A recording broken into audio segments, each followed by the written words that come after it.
They think my mind is gone, fading away like old photographs, but I hear every whisper about my diamonds when they think I'm asleep. I've spent 40 years building this empire, and I'll be damned if due to family betrayal that I let my greedy nieces pick my bones clean before I'm even in the grave. The velvet armchair in the corner of the library had become my throne, my prison, and my observation deck. It was upholstered in a deep, crushing burgundy, the fabric worn smooth on the arms where my hands had rested for 3 decades of reading contracts and checking stock tickers. Now my hands rested there, trembling slightly, a calculated affectation, not a symptom. My head lolled to the side, my eyes half-lidded. To anyone walking into the room, I looked like a withered husk of the formidable Genesis Bennett, a woman who had once made grown men weep in boardrooms and reshaped the luxury import market of the Pacific Northwest. I let a little bit of drool gather at the corner of my mouth.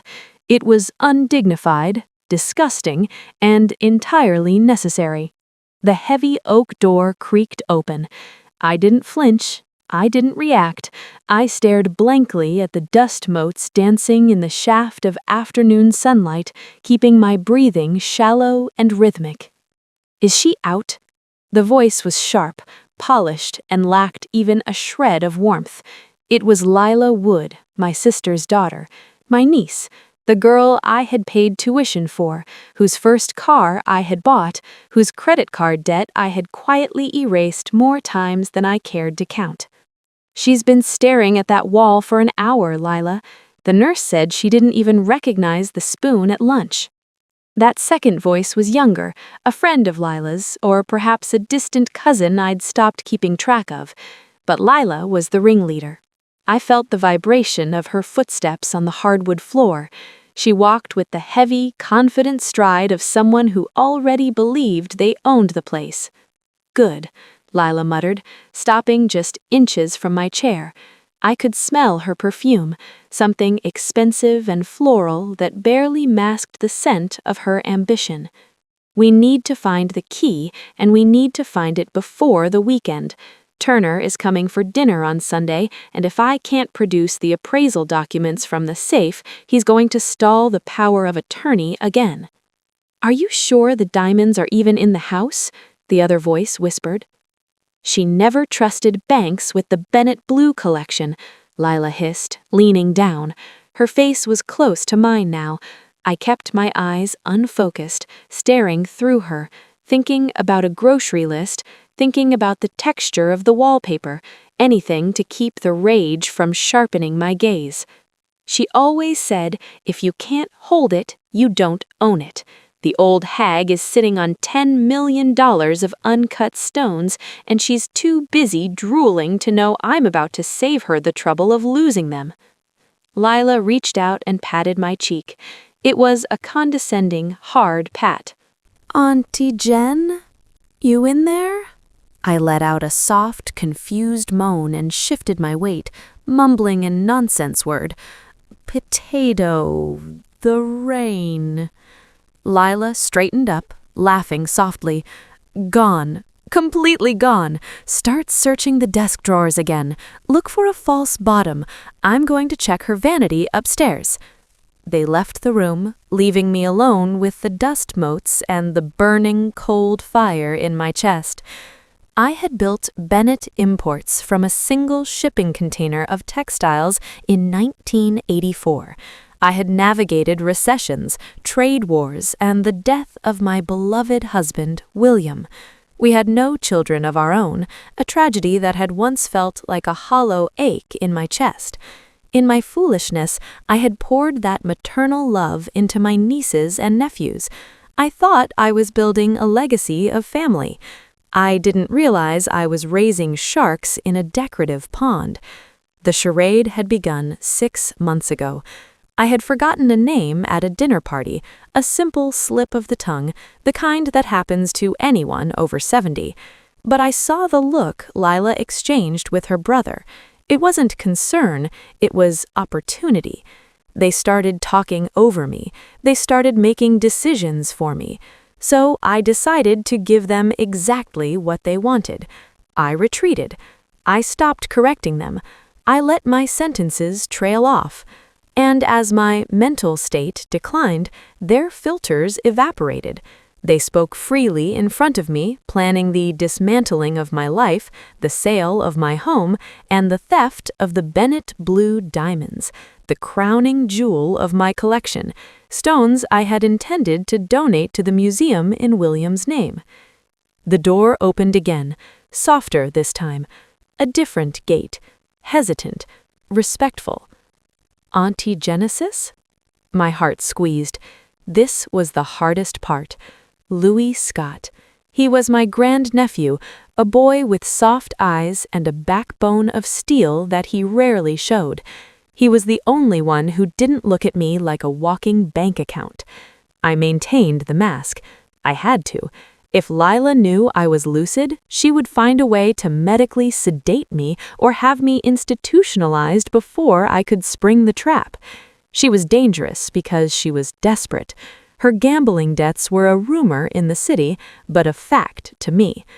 Louis knelt beside the chair and took my hand. His skin was warm. I brought you some tea, Auntie. Earl Grey. I made sure it's not too hot. I turned my head slowly, blinking as if trying to bring him into focus. William? I whispered.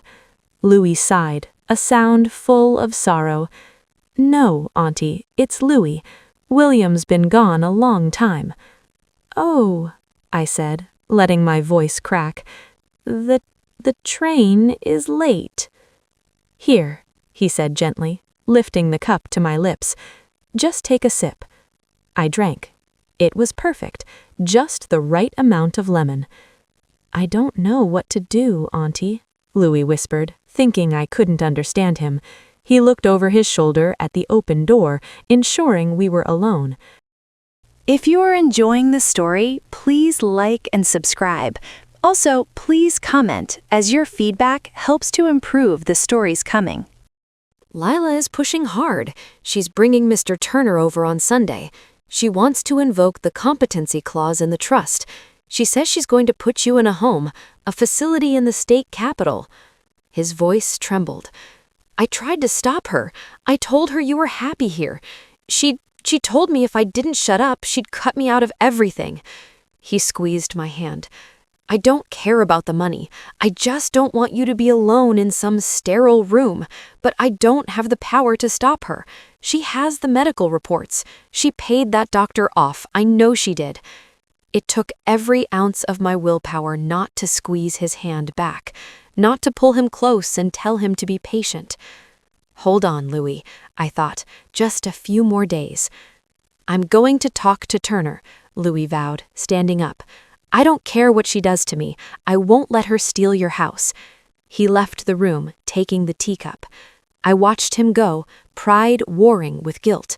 I was putting him through hell, but I needed him to be genuine. I needed his reactions to be real when the moment came. The next 2 days were a blur of indignities. Lila was ramping up her psychological warfare. She knew that even with a compliant doctor, she needed the family lawyer, Turner, to sign off on the immediate transfer of assets. Turner was an old-school man, rigid and by the book. He wouldn't sign a power of attorney transfer unless he was absolutely convinced I was incapacitated. So Lila staged the theater. Wednesday morning, I woke up to find my clothes drawer rearranged. My medication bottles were emptied and replaced with sugar pills, a dangerous game, but I had a secret stash hidden inside a hollowed-out volume of Encyclopedia Britannica. I took my real heart medication in the bathroom, flushing the sugar pills so she would think I was taking them.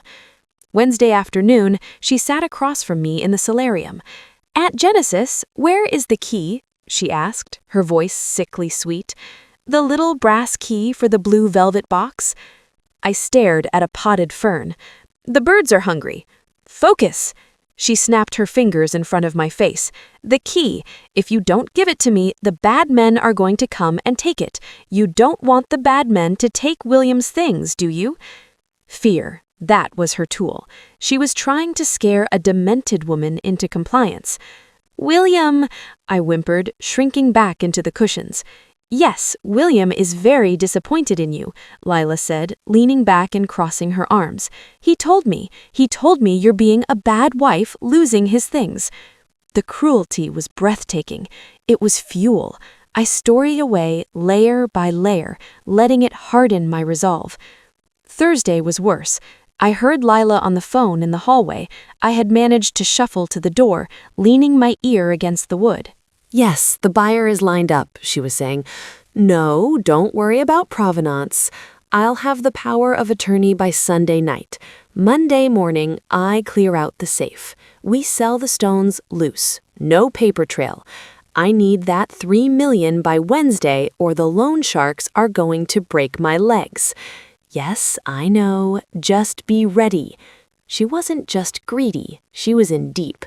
That made her reckless. That night, I waited until the house was silent. I knew Lila slept like the dead, aided by the wine she consumed by the bottle. I crept out of my room, moving with the silence that I had learned 40 years ago when I couldn't afford to wake my husband after working late shifts. I went to the library. I didn't need the brass key.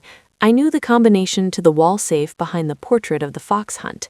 Lila had torn the room apart looking for a physical key, assuming I was too old for digital locks or memorized combinations. She underestimated me. Everyone always did. I opened the safe. The Bennett blue collection sat there, dazzling even in the dim light of my flashlight. A necklace, earrings, and the centerpiece, a 20-carat uncut sapphire that William had brought back from Sri Lanka. I didn't take them. If they were missing, she would call the police, and the game would change. Instead, I took the small digital voice recorder I had purchased weeks ago online, having it delivered to a P.O. box Louis picked up for me under the guise of knitting supplies. I placed the recorder inside the velvet box, tucked beneath the necklace. I set it to voice activation mode. Then I closed the safe, replaced the painting, and went back to bed. Sunday arrived with the heaviness of a funeral. The sky was overcast, a slate-gray blanket over the estate that matched the mood in the dining room. Lila had gone all out. She had ordered a catered dinner, set the long mahogany table with the finest silver, and dressed in a modest, somber black dress that made her look like a grieving relative dealing with a tragedy. The guests arrived at 6. First was Turner. He was a tall man, graying at the temples, carrying a briefcase that looked like it weighed 100 pounds.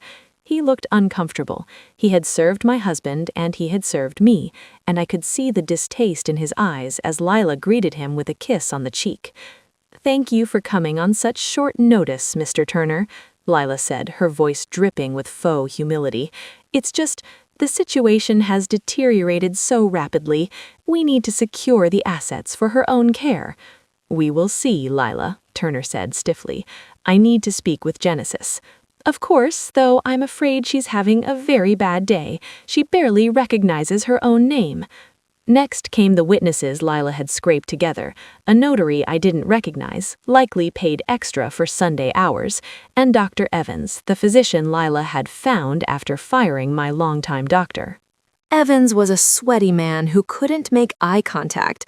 Finally, Louis arrived. He looked like he hadn't slept. He wore a suit that was slightly too large for him, and his jaw was set tight. He came straight to me where I was positioned at the head of the table. "I'm here, Auntie," he whispered. They sat me at the head of the table like a prop. Lila had tied a bib around my neck. A bib. The humiliation burned, but I let my mouth hang open, tapping my spoon rhythmically against the table. Clink, clink, clink. "Shall we begin?" Lila asked, signaling the servers to pour the wine. "I think we should get the business out of the way before the soup gets cold. Aunt Genesis gets very agitated when she eats." Turner opened his briefcase. "Lila, this is highly irregular. To sign over full power of attorney, including the irrevocable rights to the Bennett Trust and the physical assets, specifically the jewelry collection, Genesis needs to be aware of what she is signing. or Dr. Evans needs to declare her completely non-compos mentis under oath. Look at her, Turner, Lila gestured to me. I was currently dipping my napkin into my water glass. She's cleaning her silverware with water. She's gone. Dr. Evans has the evaluation right here. Dr. Evans cleared his throat, sliding a paper across the table. Yes, advanced vascular dementia, rapid onset. She requires 24 hours secure care. The, state facility is the best option. The state facility? Louis stood up, his chair scraping loudly. You have millions. Aunt Genesis has millions. Why would you put her in a state facility? She can afford in-home care. Sit down, Louis, Lila snapped, her mask slipping for a second. The liquid assets are tied up. We need to liquidate the hard assets, the diamonds, to pay for her care. The state facility is just temporary until the sale goes through. You're lying, Louis said, his voice shaking. You're going to sell the diamonds and run. I know about your debts, Lila. The room went silent. Turner looked up, his eyes narrowing. Debts? Lila slammed her hand on the table. He's a child. He doesn't know what he's talking about. He's just upset because he thinks he's getting a cut of the inheritance. This is about protecting Genesis. She turned to me, her face contorted with urgency. She shoved a document in front of me and a pen into my trembling hand. Auntie, she said, loud and slow, like speaking to a dog, sign the paper. Make the bad noise stop. Sign the paper and you can have ice cream. I held the pen. I let it hover over the paper. The ink bled a little dot onto the signature line. Sign it, Lila hissed, grabbing my wrist to guide it. Stop it, Louis shouted, lunging forward to grab her arm. Don't touch her. Get off me, Lila shrieked. Security, remove him. There was no security, just the confused catering staff. Mr. Turner, Lila panted, smoothing her dress. Witness this. She is trying to sign. She wants to sign. Turner looked from Lila to Louis, then to Dr. Evans, who was wiping sweat from his forehead. I cannot notarize this under duress. It's not duress, it's assistance, Lila screamed. She was losing control. The timeline was collapsing. She's a vegetable, Turner. She doesn't know if she's in a boardroom or a bathroom. The diamonds are sitting there doing nothing while we are drowning in medical bills. I decided it was time. I stopped tapping the spoon. I stopped shaking. I took the bib from around my neck, untied it with steady fingers, and folded it neatly on the table. The silence that followed was heavy, sudden, and absolute. I lifted the glass of water to my lips and took a long, composed swallow. Then I set it down. I turned my head and looked directly at Lila. I didn't look through her. I looked into her. I let 40 years of boardroom steel harden my eyes. The diamonds aren't for your medical bills, Lila, I said. My voice was clear. It was the voice that had negotiated trade deals in Tokyo and London. It was the voice of the matriarch. They're for the debts you owed to the Venetti syndicate in Chicago. $3 million, wasn't it? Lila froze. Her mouth opened, but no sound came out. She looked like she had been struck by lightning. Dr. Evans knocked over his wineglass. Red liquid spread across the tablecloth like a wound. Auntie, Louis whispered, his eyes wide. I turned to Louis and smiled. A real, genuine smile. I'm sorry, my dear. I had to be sure. And you were the only variable I couldn't control without breaking your heart. I turned back to Lila. She was backing away from the table. You're faking. For 3 months, I confirmed. It's exhausting, really. You have no idea how boring your conversations are, and you have a terrible habit of talking to yourself when you think I'm asleep. This is entrapment, Lila screeched, pointing a shaking finger at me. She's insane. This is a psychotic break. Dr. Evans, tell them. Sit down, Lila, I commanded. It wasn't a request. It was an order. She sat. I looked at Turner. Mr. Turner, I believe you have a digital recorder in your briefcase? Turner looked stunned. Yes, I use it for depositions. Use it now, I said, although I have my own recording.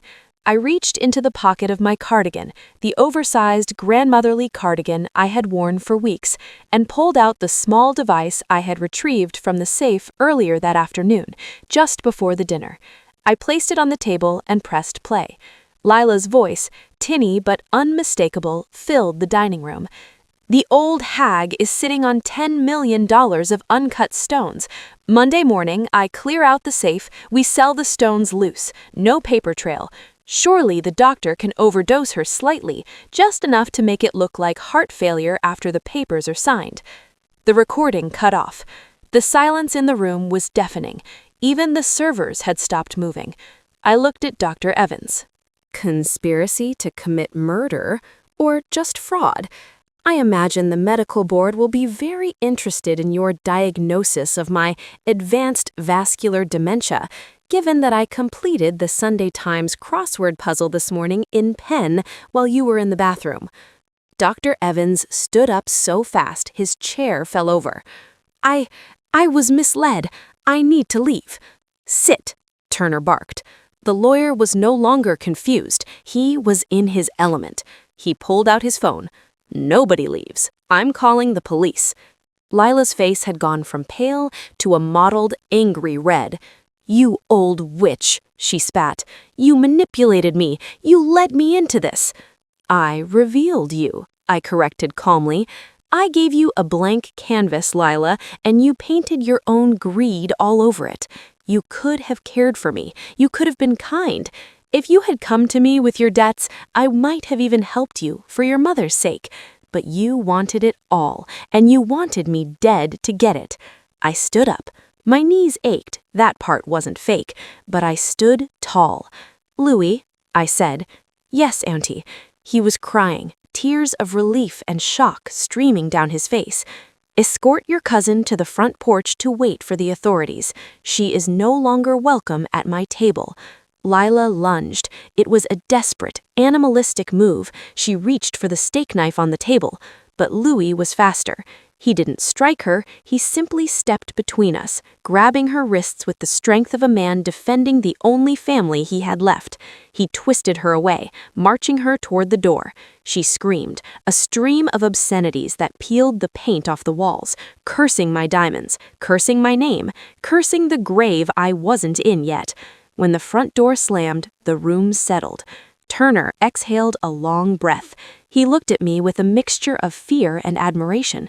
Genesis, I had no idea. You weren't supposed to, I said, sitting back down. I picked up my fork.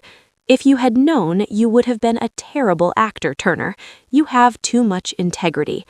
What do we do now? He asked. Now? I looked at the soup. It was indeed cold. I signaled the head server, a young woman who looked terrified. My dear, please take this away and bring the main course, and bring a fresh glass for the doctor, though I doubt he'll have much of an appetite. I looked at Dr. Evans, who was shaking in his chair, knowing his career was over the moment the police arrived. I suggest you start writing your statement, doctor, I said coldly, and make sure it matches mine. The aftermath was not quick, nor was it particularly clean. Justice rarely is. Lila was arrested that night. The recording, combined with the testimony of Turner and the terrified confession of Dr. Evans, who turned state's witness to save his own skin, was damning. She was charged with attempted grand larceny, elder abuse, and fraud. The investigation into her debts revealed a web of illegal gambling that implicated several other unsavory characters in the city. She went to prison, not for as long as I would have liked, but long enough that by the time she gets out, there will be nothing left for her to come back to. Dr. Evans lost his license. Turner handled the civil suits with a vicious efficiency that made me proud to have him on retainer. As for the diamonds, a week after the dinner, I sat in the library with Louis. The mask was gone for good. I wore a silk blouse and my favorite pearls. I'm selling them, I said. Louis looked up from the book he was reading. The Bennett blue? But that's your legacy. That's Uncle William's memory. No, I said, looking at the portrait of my late husband. William's memory is in the business we built and the people we helped. The diamonds are just rocks, cold, hard rocks that make people do terrible things. I reached across the table and took Louis's hand. I'm selling the collection. I'm endowing a foundation for elder care and legal advocacy for seniors who don't have the resources to fight back like I did. I want to make sure no one else has to fake dementia to find out who loves them. Louis smiled. It was the smile of a good man. That sounds perfect, Auntie. And the rest, I continued, is going into a trust for you. But there's a condition. I don't need the money, he started. Hush. The condition is that you take over the import business. I'm tired, Louis. I don't want to play 4D chess anymore. I just want to read my books, drink my tea, and know that the ship is being steered by a captain who has a heart. He squeezed my hand. I won't let you down. I know you won't, I said. I looked around the room. The dust motes were still dancing in the sunlight, just as they had been when I sat in the chair pretending to be lost. But the air was different now. It was clear. The smell of Lila's perfume was gone, replaced by the scent of old paper and fresh tea. My mind was sharp. My home was safe. And for the first time in a long time, I wasn't watching behind a mask.